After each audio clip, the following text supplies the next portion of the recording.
জলপাইয়ের টক ঝাল মিষ্টি আচার খুব সহজভাবে তৈরি করে দেখাবো আজ আমি। আর কিভাবে সারা বছর সংরক্ষণ করতে পারবেন সেই পদ্ধতিও বলে দিব। ভিডিওটি প্রথম থেকে শেষ পর্যন্ত দেখবেন, আশা করি উপকারেই লাগবে আপনাদের। প্রথমে এখানে আমি জলপাই নিয়েছি 3 কেজি জলপাই আমি সেদ্ধ করতে বসিয়ে দিয়েছি। আর জলপাইগুলো খুবই ভালো ছিল, অনেকটা মাংস ছিল, সেগুলো আমি আপনাদের দেখাচ্ছিলাম। আমি সেদ্ধ করে নিয়েছি 5 থেকে 6 মিনিট, এতেই সেদ্ধ হয়ে গেছে। এবার আমি জলটুকু ফেলে দিয়েছি। ফেলে দেওয়ার পরে এই যে একটা ডাল ঘুটনি দিয়ে ম্যাশ করে নিচ্ছি। আপনারা চাইলে গোটাও তৈরি করে নিতে পারেন, তবে এভাবে বানালেই বেশি ভালো হয়। এখন নামিয়ে নিয়েছি কড়াই থেকে। কড়াইটা পরিষ্কার করে এখানে আমি দিয়ে দিলাম শুকনা মরিচ আর দিয়েছি ধনিয়া বিচি। এখন দিয়ে দিলাম জিরা। এখানে 1 টেবিল চামচের মতো জিরা দিয়েছি আর 1.5 টেবিল চামচের মতো দিয়েছি আমি ধনিয়া বিচি। আর মরিচের পরিমাণটা আপনারা আপনাদের পছন্দ অনুযায়ী দিবেন। আর 1 প্যাকেট পাঁচফোড়ন আমি সবই দিয়েছি, অল্প একটু রেখে, ফোড়নের জন্য কিছুটা পরিমাণ রেখে দিয়েছি। এবার হচ্ছে এই মশলাটা ভাজি হয়ে গেছে, নামিয়ে নিলাম। এখনই দিয়ে দিব সরিষার তেল। আর তেলের পরিমাণটা কিন্তু একটু বেশি দিবেন, তাহলে আচারের স্বাদও বেশি পাবেন।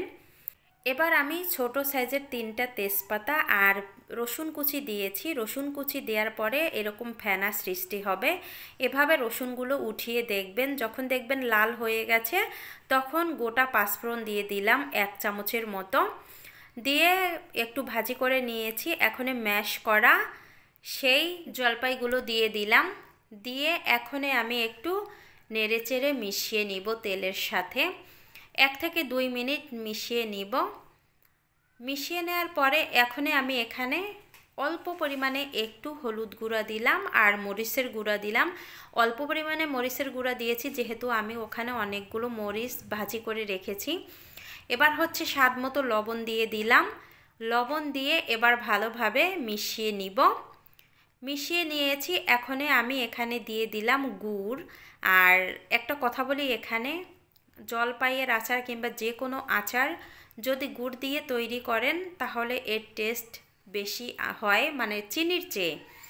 তাই আমি আজকে শুধু গুড় দিয়েই এই আচারটা তৈরি করব। আর গুড়ের আচারের কালারটাও অনেক সুন্দর হয়। চাইলে আপনারা গুড় আর চিনি অর্ধেক পরিমাণে করে দিতে পারেন, অর্ধেক গুড় অর্ধেক চিনি এভাবেও দিতে পারেন।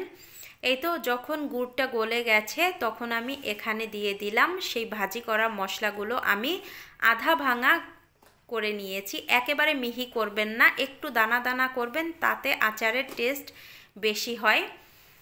এখন আমি এখানে দিয়ে দিচ্ছি ভিনেগার। আর এই ভিনেগার দেওয়ার কারণে আপনি সারা বছর এই জলপাইটা খেতে পারবেন। মাঝে মাঝে একটু রোদ্রে দিবেন, তাহলেই কিন্তু হবে। আর এখন দেখেন আচারটা রেডি হয়ে গেছে, অনেকটা শুকিয়ে গেছে। এগুলো নামানোর পরে আরও শুকিয়ে যাবে। আর কালারটাও কত সুন্দর এসেছে দেখেন। এবার আমি চুলা থেকে নামিয়ে নিব। চুলা থেকে নামানোর পরে দেখেন কতটা ঘন হয়ে গেছে। সেমভাবে আপনারাও বাসায় তৈরি করে সারা বছর সংরক্ষণ করতে পারেন।